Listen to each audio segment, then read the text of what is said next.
after the death of his beloved wife Ella, Wilmer Castro, the head of a food company, didn't believe he could fall in love again and find happiness. But apparently, it is true when people say that grief lives for 3 years. And besides, Anna, Wilmer's mother, often encouraged her son, saying, Your son needs a mother and you should keep living. I hope that one day you will find a good woman who will become a good wife for you and a good mother for our little Tio. You just need to look around. And then one day, the young widower met Ingrid, and after a week he realized that she was the woman he wanted to spend the rest of his life with. Ingrid quickly bonded with his 6-year-old son, Tio, which was a strong argument in favor of their relationship. A couple of months later, Wilmer proposed to his beloved, and they had a beautiful wedding. Anna was delighted. Now I'm not afraid to die, said the elderly mother. You and Tio are in good hands. What are you talking about, Mom? Snorted the son. Stop talking nonsense. Ingrid and I haven't given you a granddaughter yet, and you'll certainly dance at Tio's wedding. After their honeymoon in the Seychelles, the newlyweds started their family life, which, according to Wilmer, was beautiful. Unfortunately, their family life was beautiful. Unfortunately, after a while, Wilmer faced a serious problem. Theo started getting sick too often, and his father couldn't understand what was wrong. Ingrid loved the boy very much and created a careful environment for him, but it didn't help. One illness was followed by another, a runny nose, a sore throat, or even bronchitis. Why don't we send him to a health camp? Ingrid suggested, but Tio has never been away from home for so long. Wilmer thoughtfully replied, Well, there's a first time for everything. Yes, but not at 6 years old. The man objected. It seems a little early for him to be far away from his family alone. I understand your concern, but I disagree. It will be good for Tio anyway. He'll become more independent, and most importantly, he'll get some fresh air and a change of environment and climate. Have you ever considered that life in the city may not be suited for him? No, I hadn't thought about that, Wilmer said, shaking his head. Honey, I'm totally confused. I don't understand anything anymore. Everything was fine with him before, but now he's constantly sick. I try my best to prevent him from viruses, but all in vain I can, Ingrid said, sobbing and wiping tears from her eyes. I'm watching Tio's diet and regularly airing his room. I don't want to keep him far away from us because I love him, but I can't see his suffering. I can't bear to see his suffering anymore. My heart aches for the poor boy. I think it's too chilly in there. That's not a problem, replied the young wife. It's worse for him when it's very hot and fresh air reduces the germs. But I'm not a doctor, and in the camp Tio will be under the care of specialists. Well, maybe you're right, Wilma said thoughtfully. Perhaps a health camp is not such a bad idea. Okay, I'll think about it. Thank you, my dear, for all you do for my son. And the loving father started exploring various options for children's recreation centers. Soon, he found something suitable for Tio, and he promptly contacted the camp administration. We have an individualized approach for each child, said a woman with a pleasant, well-pitched voice. The minimum length of stay is 2 months. 2 months? Wilma repeated it with a slumped voice. So even though Wilma didn't fully understand the necessity of this trip, he wasn't ready to be apart from his son even for a whole month. Yes, 2 months, the administrator confirmed. But don't worry, you can visit your child on any day that is convenient for you. Well, that's not so bad, Wilma replied.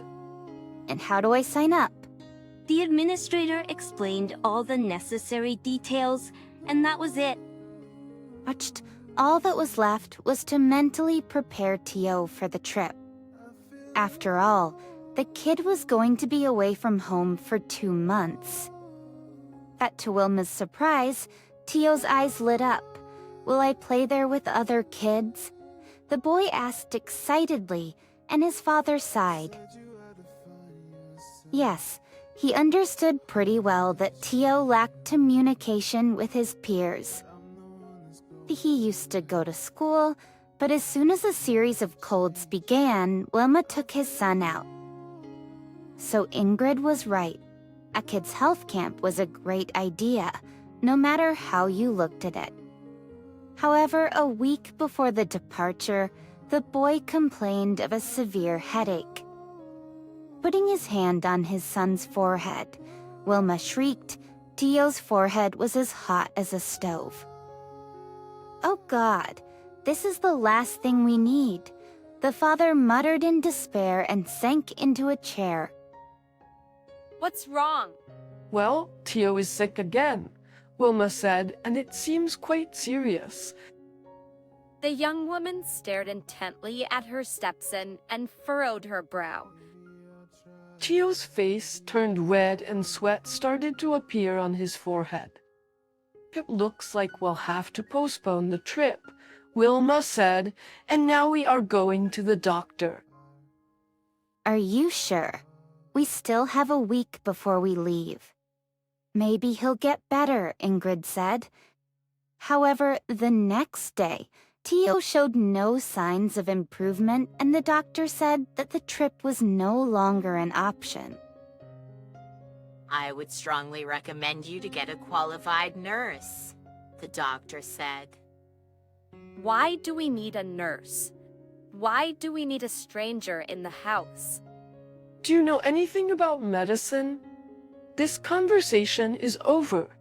Tonight I will go to the agency's website and find a nurse. Realizing that her husband's decision to hire a nurse for his son was final and could not be challenged, Ingrid did not argue and nodded. Well, that's fine. Now I need to go to the office. Take care of Tio. If there's an emergency, call me. He trusted Ingrid as much as he trusted himself, but he felt calmer if Tio was by his side. As he drove over the bridge, he noticed a very young, poorly dressed girl. She seemed lost in thought, and then she swung her leg over the railing with the clear intention of jumping. Wilma slammed on the brakes and quickly got out of the car. "What do you think you're doing?" he shouted, pulling the stranger away from the railing. "Are you exhausted from living?" he asked. "Yes, tired," sobbed the girl. "This isn't life but just suffering." Wilma said, "Come on, let's go to the car." After a little hesitation, the girl obeyed. Wilma asked, "What's your name?" Corey replied. The girl said timidly. Wilma then asked Corey, "Tell me, why does such a young, beautiful girl think that life is suffering?" "I'm pregnant," Corey whispered and silently sobbed. "Wow, congratulations." The businessman shook his head reproachfully. "So you've decided not only to ruin yourself, but also your innocent child?" he asked. "My fiancé left me," Corey sobbed. "I trusted him, and he did such a cruel thing to me," she explained. "I see," Wilma nodded. "But but still no reason to take your life and the life of your child. He said, "It's easy for you to say yes," she sighed. "But I have no one to turn to, and I have nowhere to live." Wilma asked, "What about your parents?"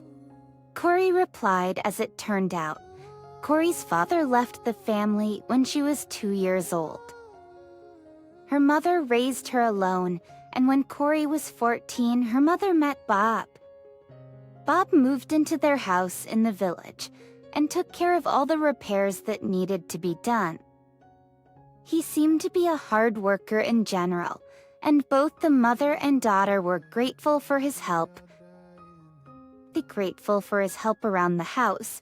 The idyllic situation lasted for exactly 3 months, and then Bob started to have bouts of drunkenness that would last for months. Corey asked, "Mom, why don't you kick him out? Why do you need him? You wouldn't understand," the mother sighed. "Even though he's bad, he's mine." And then Mom got sick. The 4th stage left no chance of recovery. The woman burned out like a candle in a matter of months. Bob kept living with his stepdaughter. "I'm registered here," said the stepfather, "so not going anywhere." Corey was not glad to live with Bob, who was basically a stranger to her. But she couldn't help it, because Bob really was registered with them. After a while, she met Steve. The young couple rented an apartment and began living together. However, the news of Corey's pregnancy did not make her boyfriend happy at all, and the poor girl moved out of the rented apartment. But when she returned to her mother's house, it turned out that the house had burned down. Bob said it happened because of old wiring, but Corey was sure because of his habit of smoking in bed. She was desperate because she had nowhere to go and no one to ask for help. Wilma spoke slowly. "There's always a way out." Corey said, "No, I'm not going to have an abortion. My mother told me never to do this because of my Rh or negative blood type. Otherwise, I will never have a baby anymore." Wilma sighed. He was puzzled. That's unlike many businessmen. Wilma Castro had not lost his ability to feel compassion for the people around him, and therefore he wanted very much to help the stranger. But how could he help her? "What do you mean?" frowned Corey. "You think if you have money you can offer?" The girl did not finish her line of thought and looked indignantly at Wilma. The man looked at her perplexed, and when he finally realized what she meant, he laughed. Wait, Corey," Wilma laughed. "Did you think that I wanted to offer you intimacy?" Wilma looked at her and the girl blushed. "Okay, I should be more clear," Wilma said. "Will you come work for me as a maid?" A college people and men asked, "Do you need a maid?" Well, you could say that Wilma nodded. "I do have a maid, but she doesn't suit me very well." "What's wrong with her?" "I'm son of worky player, but I hope that's not the case." The man smiled. "My former maid is, shall we say, overstepping her bounds." "Overstepping her boundaries, but I'd still like to know what skills you have." Ori was silent for about half a minute, and then she said, "I did 4 years of medical school, but I quit as soon as I found out I was pregnant, and my boyfriend betrayed me." "Oh," Wilma exclaimed. "Why didn't you take a leave of absence?" Well, everything came at once. But wait, I just couldn't take it. "You see," he said, and then it hit him. "What if I hire this girl as a nurse for Tio for completed courses?" Is something Wilma thought, and explaining the situation, offered Corey a job. Well, now she was afraid. I afraid that I can't handle it. "Didn't they teach you anything in medical school?" Wilma widened his eyes and added, "I can't believe this." Corey kept refusing, but the natural gift of persuasion, possessed by the businessman, did its job. When the girl agreed, she felt both joy and shame at the same time. Just minutes ago, she didn't want to live, and now she had found a job and a roof over her head. You never know where you'll find it or where you'll lose it. Ingrid, on the other hand, was furious. She did not take the stranger's appearance in the house easily. "Why do you need this homeless woman?" exclaimed Wilma's perplexed wife. "Why the hell did you bring her? She'll only make things worse." "What makes you say that?" Wilma asked calmly. Corey has an unfinished medical degree, and if she had finished medical school, she would be an excellent therapist. The most important word is unfinished, Ingrid said angrily. "Ingrid, do you really think I'd hire Corey if she didn't have any knowledge at all?" We had a chat during the ride, and then we visited Tio's doctor. He has instructed Corey, and he is convinced she is the right person for the job. "I don't know," the wife threw in irritably. "She is just an undergraduate doctor and she's pregnant." "Honestly, I was shocked by your decision, darling. I know how careful you are about Tio, but trust me, everything will be fine," Wilma assured her. "I don't think so," Ingrid thought, but said nothing. Corey gave the impression of a person who knows her job. Despite not being a qualified doctor, she quickly made the same diagnosis as the visiting doctor. Corey noticed that the child's living quarters were excessively damp. Most likely, his frequent illnesses are due to this, she suggested. Changing the room and belongings should improve the situation, she suggested, without the need to move to the camp. What a smartass, Ingrid thought angrily. She wanted nothing more than to avoid living under the same roof as some ragamuffin. However, Wilma stood his ground. Wilma had habits, and he was right to have loved Corey, if not as his own mother, but as a good, kind relative, for sure. But as they say, trust but verify, Wilma decided to reassure himself by installing a camera. First, he needed to confirm Corey's trustworthiness. Secondly, he could monitor his son's well-being during his business trips. While in the office, Wilma periodically reviewed the footage and was satisfied. Corey fulfilled her duties perfectly, and the child was not disappointed in her. The problem was only with Ingrid. Wilma was no fool and suspected that his wife was unhappy with the young nurse's presence. At Salavi, Ingrid tried to convince him of the nurse's lack of professionalism, and the man felt that something else was behind her attitude. Maybe Ingrid is just jealous, Wilma thought. When he first saw Corey, he didn't pay much attention to her appearance. However, when she had tidied herself up and wore new clothes, bought with his advance payment, Wilma noticed that she was quite attractive. Corey had long, light blonde hair, slightly slanted, bright blue eyes, soft, pink, puffy lips, and a natural blush. Ingrid was beautiful as well, of course, but her beauty was the result of the work of a stylist, makeup artist, and hairdresser. People like Ingrid are usually considered stunning, but not beautiful. Perhaps that was the issue.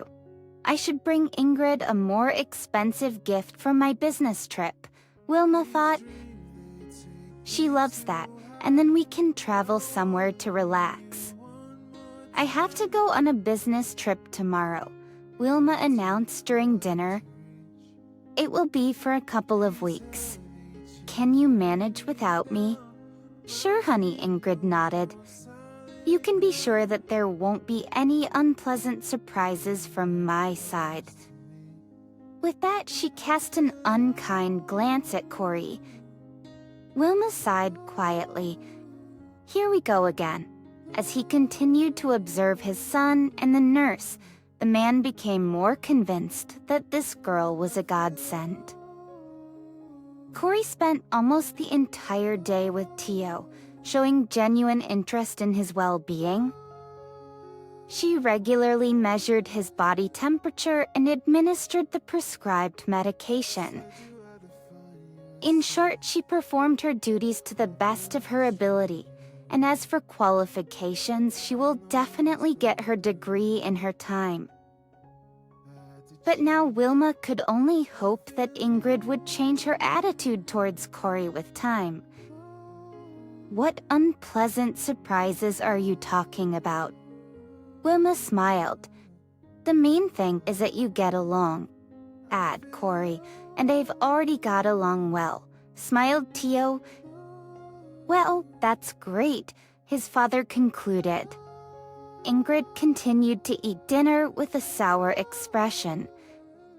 It wasn't that she was jealous of the nurse taking care of her stepson, but she feared that this obscure newcomer with supposed medical education might threaten her position. Ingrid saw only one way to get rid of the despised nurse: to frame her. But how? Never mind, the young woman thought optimistically. "By the way," Ingrid said to Corey as soon as her husband had left for his business trip, "from now on, you will eat in the kitchen." "Okay," the nurse shrugged, but the boy resisted. "No, Corey will eat with us. Tio, while your daddy is away. It will be as I say," retorted the stepmother. No, the boy frowned. "You little brat." Ingrid wanted to scold her stepson, but hesitated upon remembering the camera. It was one thing to put the staff in their place, and quite another to yell at the child. Wilma never forgave anyone for that. "Theo," she said in a sugary voice, "it's necessary. Corey will eat in the kitchen. After all, the gardener and the guard eat in the kitchen, and there's nothing wrong." "No," the child said, standing his ground, "and you are bad." "Theo, there is no need to argue," said the nurse, sitting down on the jacket. I'll eat in the kitchen, and then as usual, I'll come to you. It's really no big deal." "All right." The boy nodded after a little thought. After breakfast, Corey took Tatu out for a walk. Meanwhile, Ingrid tried to solve the issue with that suddenly appearing nurse.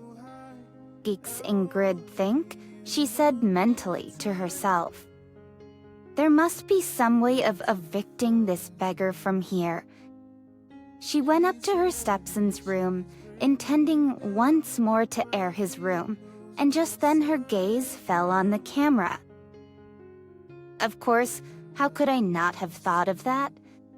Planning Ingrid's plan was a piece of cake. She purposely placed her purse in the boy's room so that it could be visible on the camera. Ingrid was sure that Corey would take the purse and return it to her, and then she would be able to convince her husband that his protege was an ordinary thief. The plan was right. Corey noticed the purse and, assuming it belonged to Ingrid, decided to return it. "Is this yours, Ingrid?" she said, holding out her find. "I'm Mrs. Castro," the woman said arrogantly. "Mrs. Castro, is this your purse?" But with faint irony, the nurse repeated her question. "Empty?" Ingrid exclaimed. "Where is my money?" "Well, I don't know that," Boy said, irresolutely guessing what the arrogant one was hinting at. I found this purse in Teal's room and brought it to you once.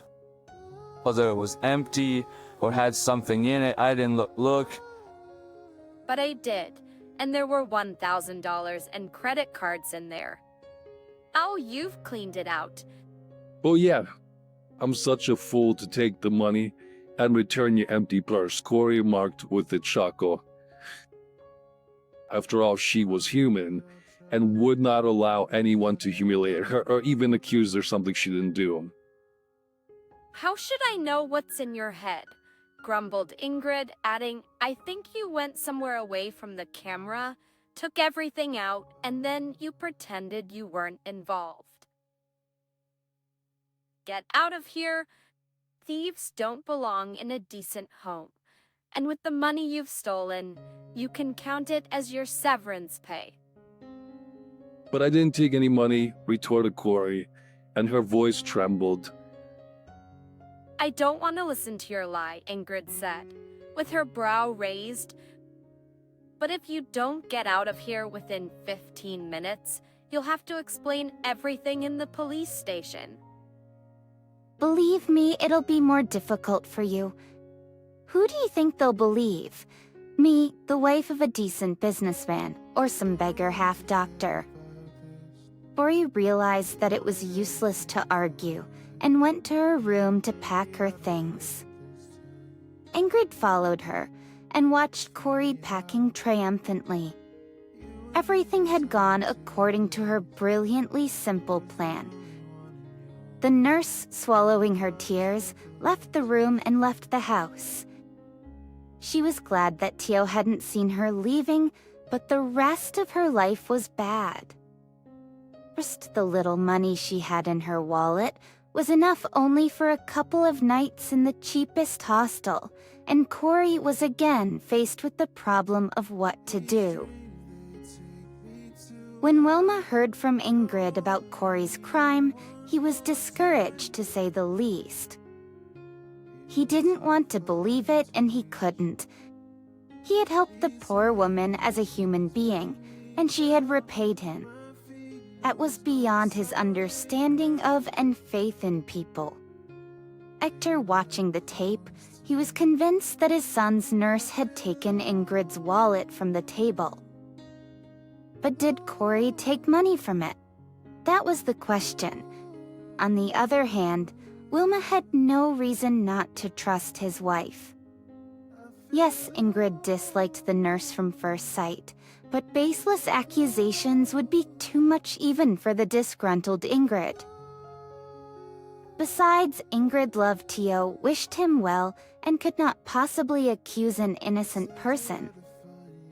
Well, I couldn't help but notice that Corey's presence at their house was good for him. Yes, the camera couldn't confirm the exact fact of the theft, but the fact that Corey had the purse in her hands was pure truth. You know, when a person is tight on money, they may go for a lot more than that.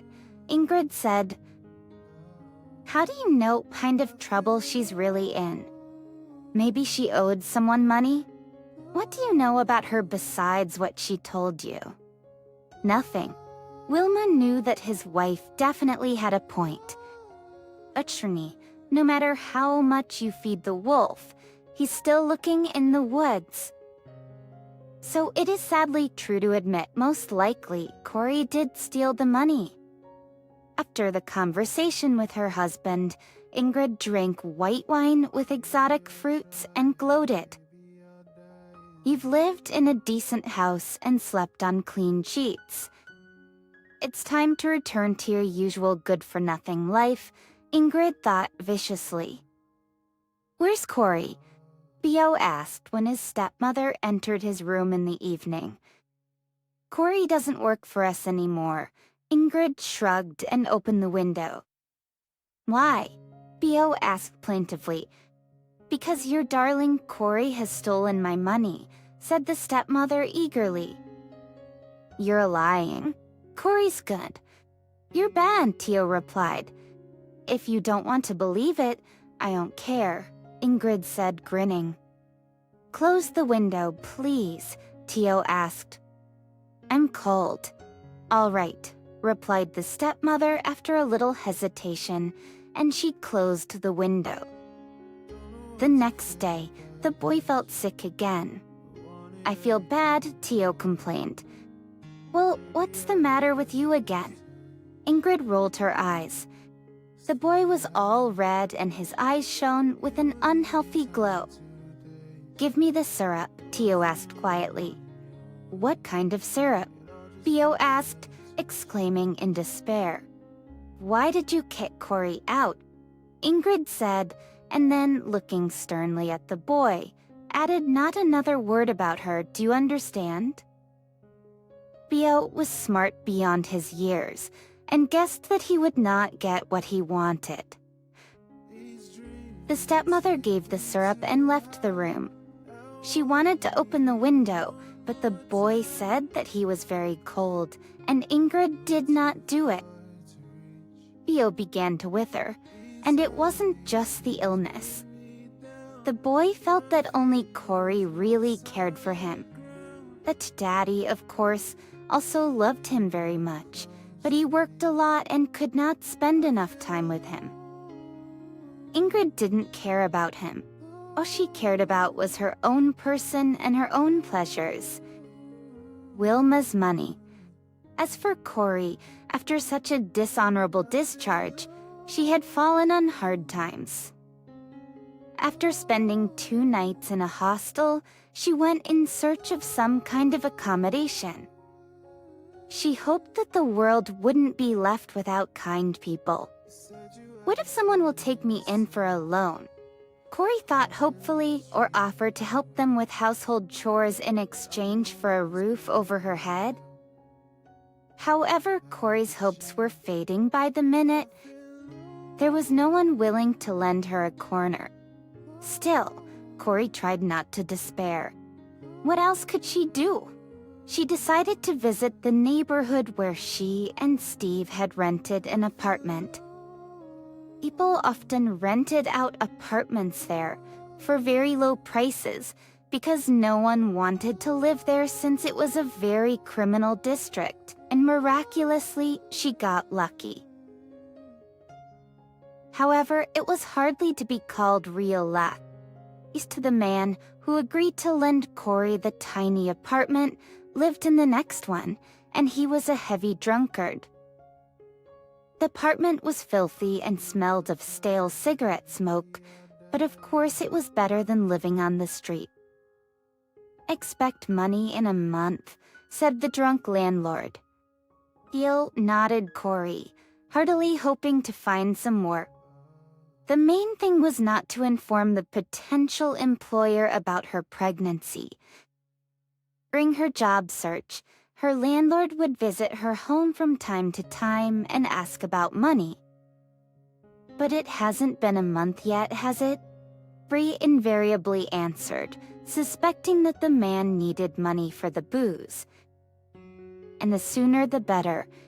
Finally, Corey managed to get a job at a food delivery service. He pay weekly, the administrator informed her, and Corey nodded happily. She couldn't have dreamed of such luck.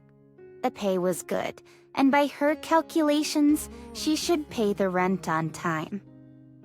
After working for a week, Corey filled the fridge and put aside money for the rent.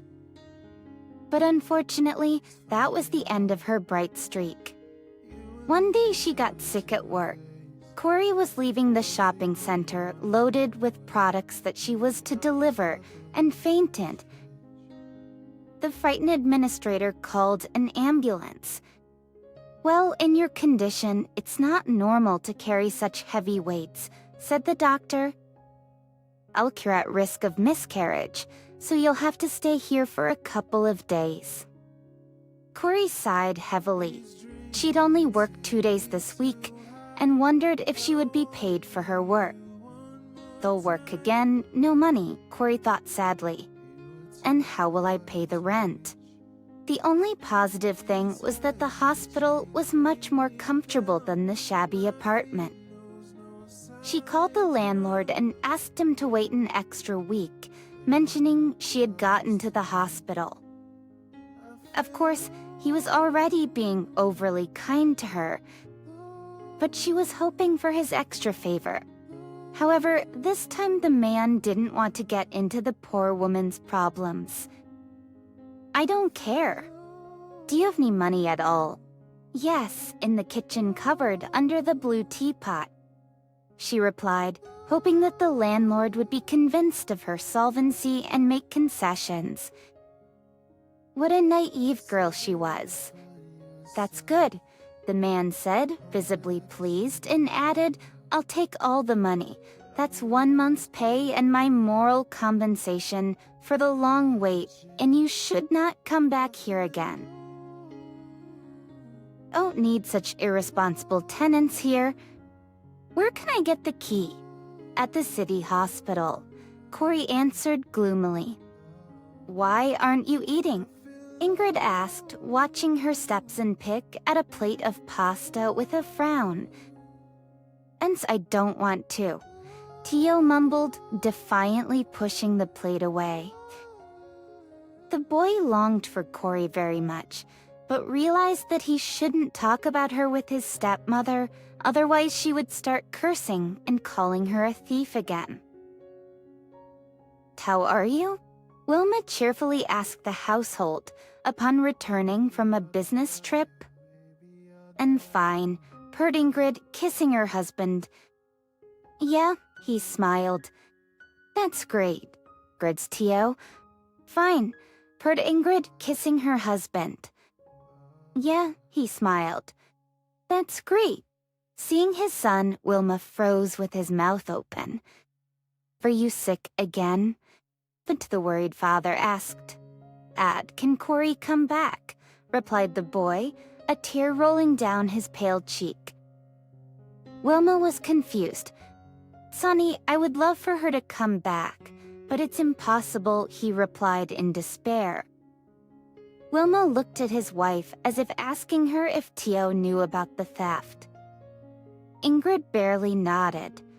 "Daddy, I know that Ingrid thinks Corey stole the money," said the shrewd child. "But that's not true. She's good and Ingrid is bad." But Turner and cold, and she opened the window. "What are you talking about? A good or bad?" Ingrid couldn't take it anymore. "If only it were that simple," she said. Ingrid, don't yell at the child. Gently but firmly. I'm sorry, she stammered, but you should understand. Understand, said the husband. When I left, Tio got sick again. Isn't that a reason to listen to his request? Are you going to hire her again? The wife marveled. On bias rounds, if it would really help, yes. Then I'd still like to hear the other side of this case. Ethics the etations and TAT6 bite of acquaintances there, it's worth a try, Wilma reasoned. There are no other clues yet. The concessions, upper keeples, the neighborhood looked shabby, and the successful businessman looked like a man from another world on its streets. Wilma showed Corey's picture to the locals, but people just shrugged their shoulders. He was about to leave the place empty-handed when luck smiled on him. Yes, I saw this girl yesterday, nodded a woman of about 40 in a flowered dress and a washed-out sweater. She rented an apartment in that house over there, on the first floor. Thank you very much. He thanked the woman and went to the building she had indicated. Wilma came to the entrance, and seeing 3 drunken men, he asked, "Guys, have any of you rented an apartment out to a woman named Corey?" "Well, let's say it's me." One of them replied and smiled, showing the remaining 4 teeth. "Let's say, or is it really you?"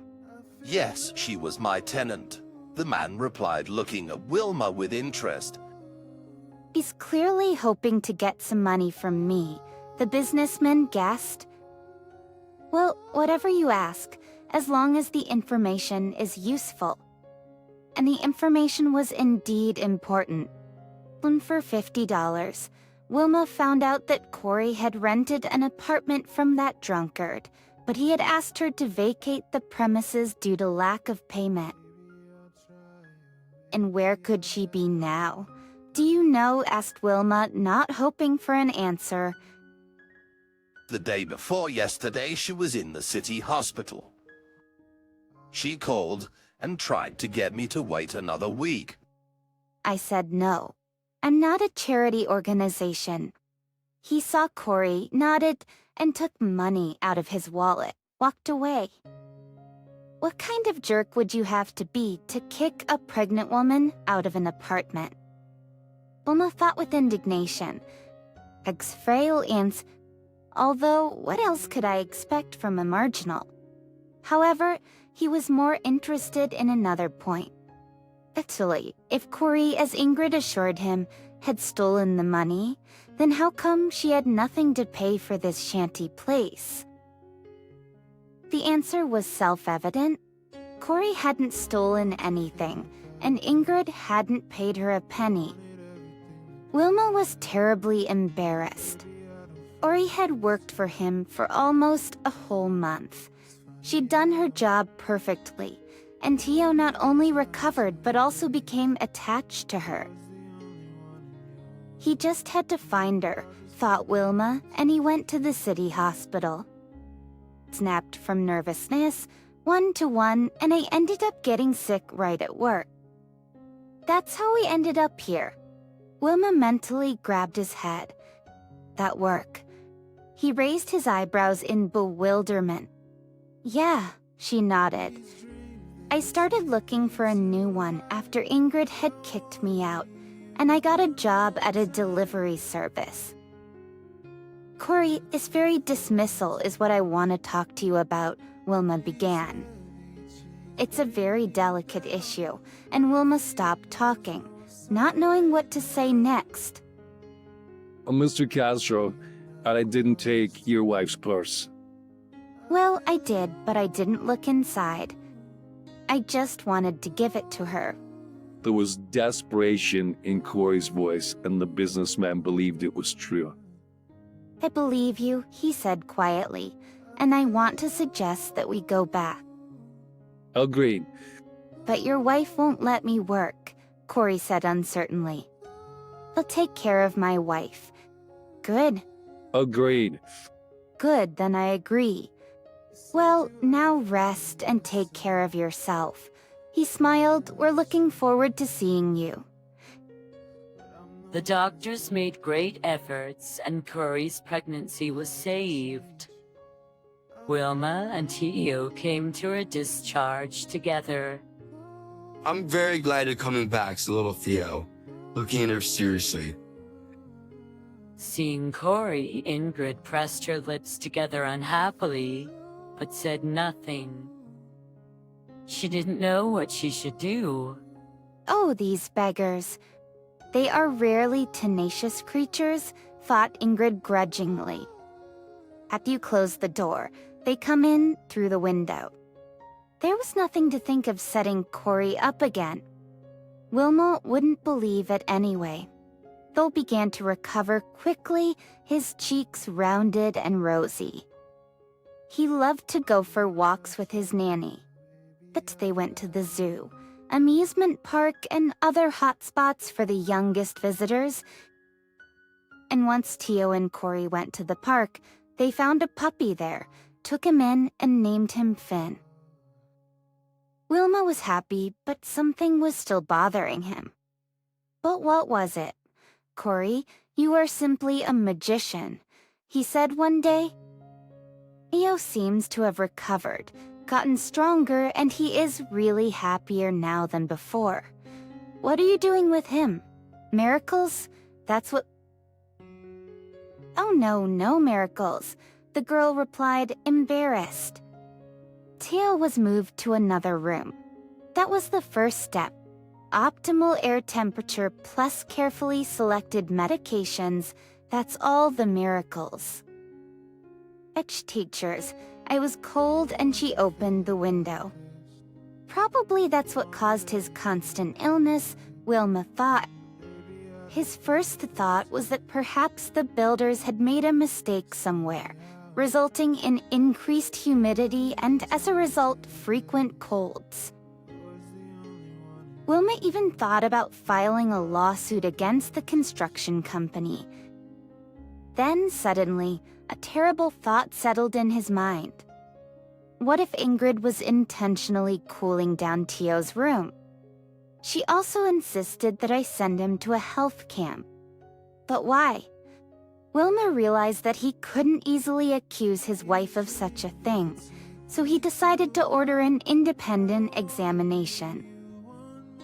Yet in his heart, there was a hope that he was wrong, and that he couldn't marry a woman capable of deliberately harming his son's health.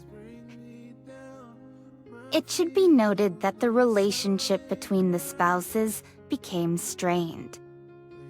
One day, Ingrid casually brought up the topic of whether it was inappropriate for the servants to eat at the same table as the hosts.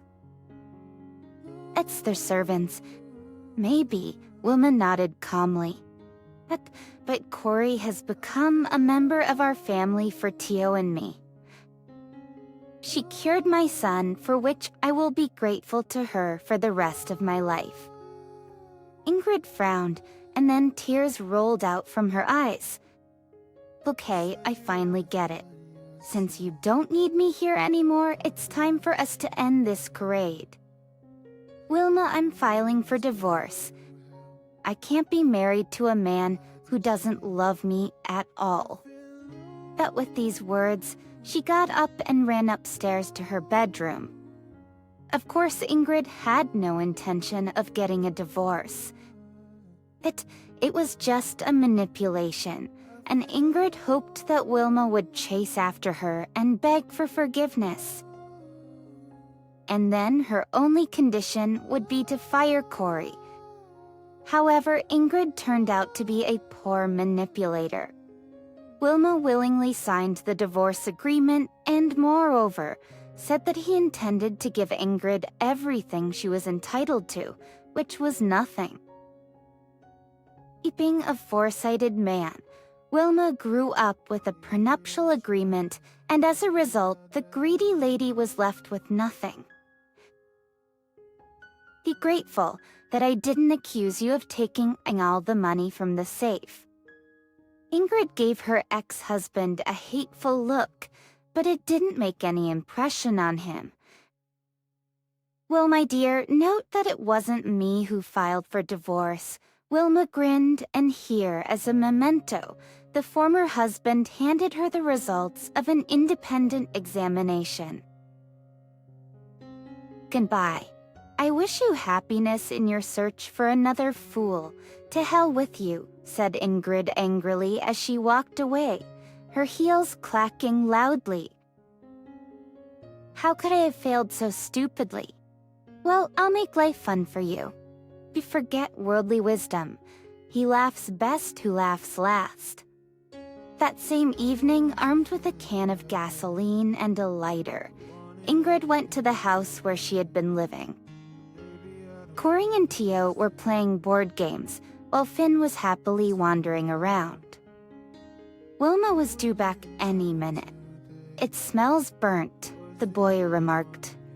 Corey sniffed and also noticed a burning smell, and the next second, she was horrified to see flames through the window.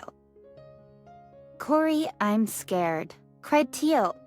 Calm down, my darling, stay calm, she said soothingly, picking up the boy and running towards the exit. They couldn't waste any time, as the fire would soon block their way to safety. Corey placed Tio on the grass, stood away from the fire, and took a moment to catch her breath. I've already called the fire department, the neighbor said, running up to them. There's Finn, Tio squealed. Corey couldn't leave the poor pet to die. Without hesitation, she rushed back into the blazing heap. A few minutes later, a deafening explosion was heard, and the house collapsed like a house of cards.